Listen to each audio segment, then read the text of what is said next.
आणि बात बोलायचं आता तुझ्या मम्मीला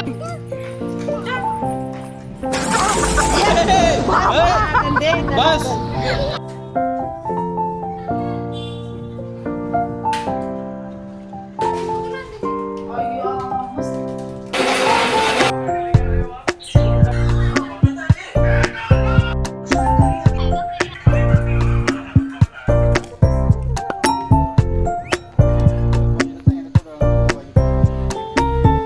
हॅलो एव्हरीवन, गुड मॉर्निंग. कसे आहात? आय होप तुम्ही सगळे सुखी आणि स्वस्त असाल. तर फ्रेंड्स, हा व्हिडिओ कालचा आहे आणि सकाळच्या 10 वाजलेले आहेत आणि दादा, वहिनी, अन्वी हे सगळे निघालेत मुंबईला. तर त्यांना बाय करण्यासाठी आम्ही आलो आहे. आणि मग तू वैभवच्या घरी नाही येणार का? मॅगी नाही खाणार? बघ, आम्ही ना आमच्या घरी तुमच्या मम्मीला बांधून ठेवले. हा, तुझ्या मम्मीला बांधून ठेवले. आता नाही पाठवणार तुझ्या मम्मीला. आता जा, तू एकटीच जा. तुझी मम्मी नाही येणार आता.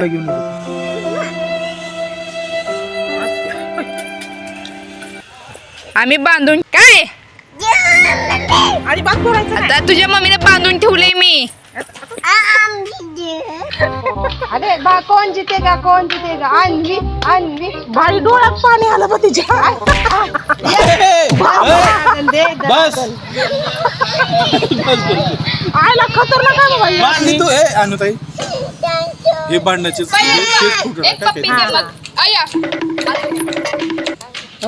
मारतय पण आणि पप्पी पण घेते अजून.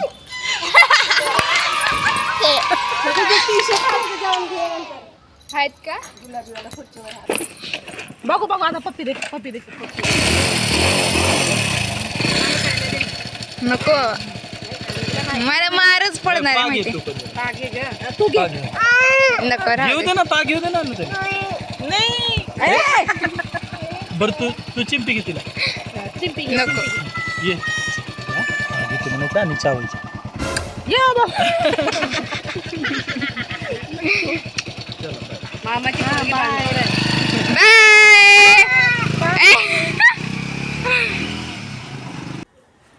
आणि आता ही वेळ आहे संध्याकाळची. तर संध्याकाळच्या 6 वाजलेले आहेत आणि माझा पूर्ण स्वयंपाक तयार झालेला आहे आणि बाकी राहिलं होतं हे फक्त झाडू मारायचं काम. तर अन्नूताई ना ते कुठले कुठले कपडे सुकलेले आहेत, कुठले ओले आहेत ते चेक करून करून स्टँडवरती टाकत होती आणि तोपर्यंत मी इथे झाडू मारून घेतला. आणि अन्नूताईने ना इथे बघा शेंगदाणे व्यवस्थित असं भाजून ठेवलेले आहेत. तर आज मला बनवायचे आहेत शेंगदाण्याचे लाडू आणि आता वेळ होता म्हणून म्हणलं की बनवून टाकावे शेंगदाण्याचे लाडू. कारण की भरपूर दिवसापासून म्हणजे बनवायचं म्हणून ठरवलं होतं, पण वेळच भेटत नव्हता. पण आता ना मी जोपर्यंत एडिटिंग वगैरे करत होती तोपर्यंत अनुताईने इथे शेंगदाणे भाजून ठेवले, म्हणजे अर्धं काम तिने सॉल्व केलं. तर आता फक्त लाडू बनवायचे बाकी राहिलेत. तर आता मी पूर्ण घराला व्यवस्थित झाडू मारून घेतला, कारण की आता 10 ते 15 मिनटातच साहेब येतील घरी आणि ते घरी येण्याच्या अगोदर सगळं घर स्वच्छ असलं पाहिजे. थोडा पण म्हणजे असं कचरा वगैरे नाही दिसला पाहिजे, कारण की ना कामावून आलेल्या माणसाला घर फ्रेश वगैरे असलं, स्वच्छ दिसलं तर बरं वाटतं ना. त्यामुळं मग आम्ही सगळं घर स्वच्छ केलं. अनुताईने बेडरूममधली क्लिनिंग केली, मी बाहेर सगळं क्लीन केलं आणि आता झालंय काम. तर आता करते लाडू बनवण्याची तयारी. बाकी स्वयंपाक तर सगळा रेडी आहे आणि म्हणजे आजकाल ना साहेब म्हणजे कामावून आल्या थोड्या वेळातच लगेच जेवण करतात, म्हणजे 7-7:30पर्यंत जेवण करतात आणि त्यानंतर मग 8ला आम्ही जातो खाली शतपावली करायला. त्यामुळं ना मग मी लवकरच स्वयंपाक करून ठेवत असते. आणि बाकी काय असं काय बाहेरून आणायचं असलं ना, म्हणजे चिकन वगैरे, मच्छी वगैरे, तर त्याच दिवशी म्हणजे स्वयंपाक करायला उशीर होतो. बाकी जर साधा सिंपल घरातल्या घरात जे आहे त्याचं काही स्वयंपाक बनवायचा असेल तर मग मात्र स्वयंपाक लवकरच होतो माझा, म्हणजे 6-6:15पर्यंत स्वयंपाक रेडी होतो.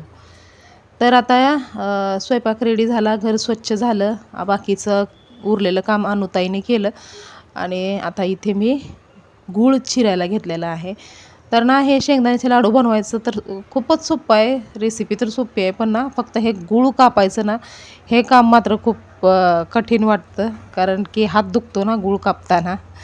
तर पण गूळ ना एकदम बारीक बारीक असा कट केला पाहिजे. म्हणजे ना असं मोठे मोठे खडे जर ठेवले तर मग ते मिक्सरमध्ये एखादा खडा जर अडकला की मग संपला विषय. मग ते काम वाढवून बसत असतं. त्यामुळं ना मग मी एकदम बारीक बारीक असा गूळ जे आहे एकदम पातळ पातळ असं कापत होते. आणि याला खिसून घेतलं तरी चालतं, पण ते खिसता खिसता ना ते असं गाळ चिकट चिकट झाल्यासारखा गूळ होतो ना, त्यामुळं मग मी खिसत नाही, डायरेक्ट असं चाकूने कट करून घेते. आजोबा झाले ना. ते काय असो पण ऐक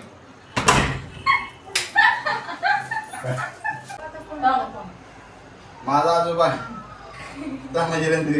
दोघांचं मिक्सचर मी गुळ खाल्ले तर मला दात दुखायला चालू. म्हणून गोड खायचं करत आहे. त्यांच्यामुळेच याने सांगितलं मला लाडू करून. नाही लाडू लाडू कर म्हणलं मी गुळ खा म्हणलं हा ना. गिफ्ट आणली. हे आहे काय लवकर करा.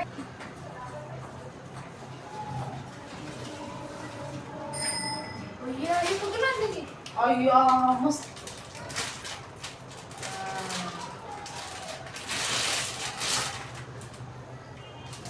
दुसरं काय नाही भेटत. तर नाही पण ठीक आहे, चिवय ऑरेंजच असते ना. छान आहे, छान.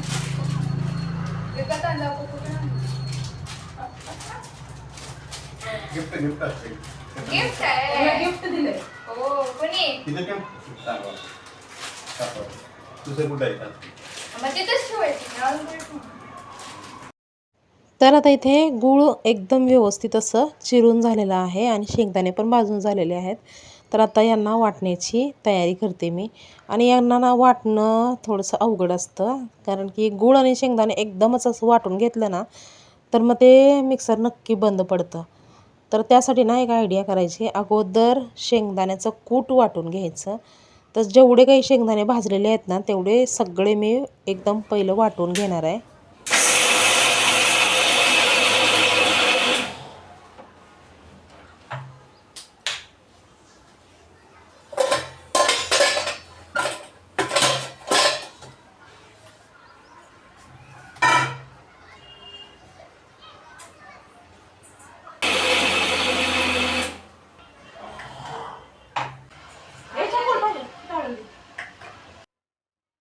तर इथं अगोदर ना शेंगदाण्याचं कूट घ्यायचं जारमध्ये.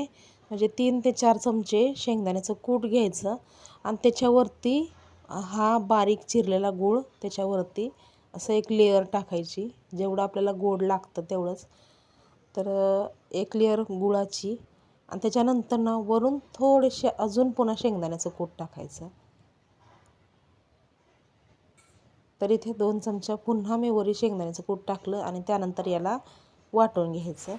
म्हणजे हे ना एकदम छान असं वाटतं आणि सगळं व्यवस्थित असं मिक्स होतं आणि खडे वगैरे अजिबात राहत नाहीत गुळाच्या याच्यामध्ये. तर अशा पद्धतीने वाटायचं, म्हणजे शेंगदाणे वाटताना जरा पण म्हणजे असं टेन्शन येणार नाही. तर हीच आयडिया मी करत असते नेहमी.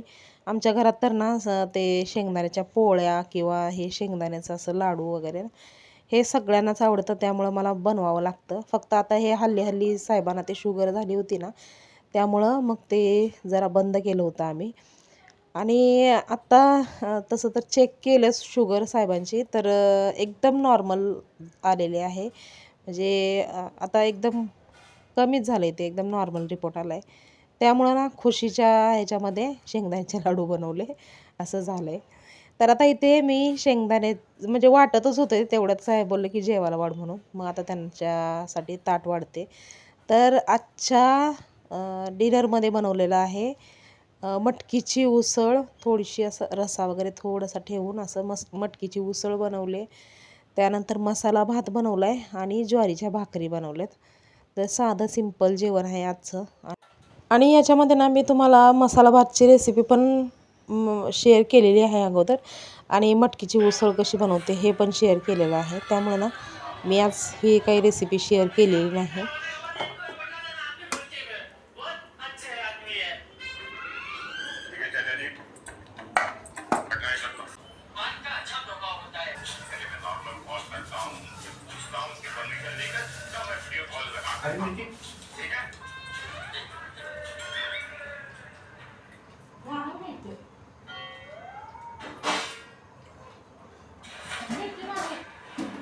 तहसीलदार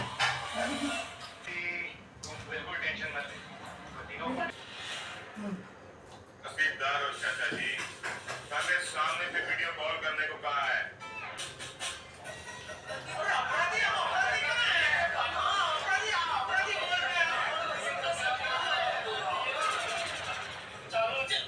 सब कुछ जानते हुए भी नहीं है। अगर ये लोग पकड़ कर लेकर आए हो आप, सर एक्चुअली में ये लोग अपराधी हैं।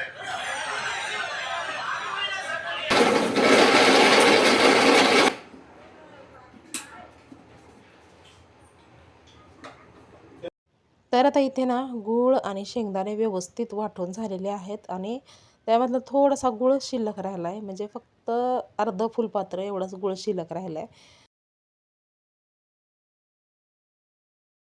आणि हे गूळ आणि शेंगदाण्याचे लाडू हे एक अशी गोष्ट आहे जी पौष्टिक पण आहे आणि टेस्टी पण आहे, म्हणजे दोन्ही पण गुण याच्यामध्ये आहेत. बाकी एखादा जे असतं ना ते म्हणजे जे आपल्या शरीरासाठी चांगलं असतं ते कडू असतं किंवा कसं तरी बेचव असतं, पण हीच एक अशी गोष्ट आहे की एकदम टेस्टी आहे जी सगळ्यांना आवडू शकते. असे शेंगदाण्याचे हे लाडू. तर साधी सिंपल रेसिपी आहे, फक्त याला वाटायचं जरा म्हणजे गूळ कापायचा अवघड आहे तेवढं, बाकी काय नाही. तर आता याचे छोटे छोटे असे लाडू मी वळून घेते आणि भरणीमध्ये एकदाशी भरून ठेवलं की मग रोज 1-2 लाडू असं सगळ्यांनी खाल्ले तरी होऊन जातं. आणि हे ना 1-2 तर खाणारच नाहीत सगळे, कारण ना सगळ्यांना खूपच आवडतात. त्यामुळं कधी मन केलं की पटकन उचलतात आणि खातात, असं आहे मुलांचं तरी, आणि साहेबांचं पण तसंच आहे. आणि मला मात्र ना नुसता गूळ खायला आवडतं, म्हणजे शेंगदाणे तर मला आवडतच नाहीत, असं आहे. तर आता इथे शेंगदाण्याचे लाडू असे तयार झालेले आहेत आणि आता हे लाडू ना मी भरणीमध्ये भरून ठेवते, तेवढं काम बाकी आहे. त्यानंतर जेवण करून जायचं आहे शतपावली करायला, कारण आता साहेबांचं तर जेवण झालेलं आहे, अनुताईचं पण झालं आहे. आता फक्त वैभवदादा आणि आम्ही दोघंजणच बाकी आहे. तर वैभवदादा गेला आहे क्लासला आणि मला जायचं होतं शतपावली करायला, त्यामुळं मग मला पण आत्ताच जेवावं लागेल, कारण की वैभवदादा उशिरा येतो ना, त्यामुळं मग नंतर जाता येणार नाही शतपावली करायला, कारण साहेबांना सकाळी लवकर उठायचं असतं. त्यामुळं 7-7:30ला जेवण करतात, 8ला तर शतपावली करायला जातात. त्यामुळं मग आणि वैभवदादाचं काय, तो म्हणजे सतत चालत फिरत राहतो. बाकी मला दिवसभर चालायला वगैरे होत नाही, त्यामुळं फक्त रात्रीचं जेवण केलं की मग आम्ही नाही म्हणतात 10 ते 20 फेऱ्या मारतो, त्यामुळं थोडंसं बरं वाटतं जरा. तर आता इथे आम्ही तिघांनी पण जेवण केलं आहे आणि निघालो आहे शतपावली करायला. तर अनुताई तर नको बोलते शतपावली करायला यायला, तर आम्ही दोघंजणच निघालो आहे. आणि बाहेर ना खूप थंडी होती, त्यामुळं मी स्वेटर घातलं, पण साहेबांनी नाही घातलं स्वेटर. आणि त्यानंतर ना कचऱ्याचे डस्टबिन पण, म्हणजे डस्टबिनची गार्बेज जी आहे ती पण घेतली आणि जेवढे काही मुसरे भांडे होते ते धुवून वॉश बेसिनमध्ये ठेवलेले आहेत, ते आल्याच्या नंतर वगैरे घासेन. तर आता चाललो आहे आम्ही शतपावली करायला. आणि फ्रेश वातावरणामध्ये ना जेवण केल्याच्या नंतर असं फेऱ्या वगैरे मारल्या ना खरंच म्हणजे खूप फ्रेश वाटतं, हलकं वाटतं. म्हणजे घरातून निघायच्या अगोदर कंटाळा येतो, पण एकदाशी बाहेर आलं आणि फेऱ्या मारायला चालू केलं ना तर मग 20-25 फेऱ्या जरी झाल्या तरी पण काय वाटत नाही. आणि जेवढं फेऱ्या मारायला तेवढं चांगलं वाटतं. आणि त्यामुळं ना तुमच्याकडे जर असं काही फिरण्यासाठी मैदान वगैरे असेल ना तर तुम्ही पण नक्की असं जेवण वगैरे झाल्याच्या नंतर फेऱ्या मारत जा, खूप छान असतं ते आणि हलकं हलकं वाटतं एकदम स्वतःला. तर फ्रेंड्स इथे चालू झालेली आहे आमची शतपावली करायला आणि हे करेपर्यंत म्हणजे आम्ही ना जवळजवळ 15 ते 20 मिनटं आम्ही चालत असतो रात्रीच्या टायमाला जेवण झाल्याच्या नंतर. आणि मग तोपर्यंत वैभवदादाचं ट्युशन पण सुटते आणि वैभवदादा येतो, मग आम्ही तिघंजणं मिळून घरी जात असतो. तर फ्रेंड्स आता हा व्हिडिओ इथेच थांबवते. तुम्हाला हा व्हिडिओ कसा वाटला हे कमेंट करून सांगायला विसरू नका. व्हिडिओ आवडला असेल तर लाईक करा, शेअर करा आणि चॅनलवर जर नवीन असाल तर चॅनलला सबस्क्राईब करायला विसरू नका. भेटूया लवकरच पुन्हा नवीन एका छानशा ब्लॉगमध्ये. तोपर्यंत स्वस्त रहा, मस्त रहा. Bye bye.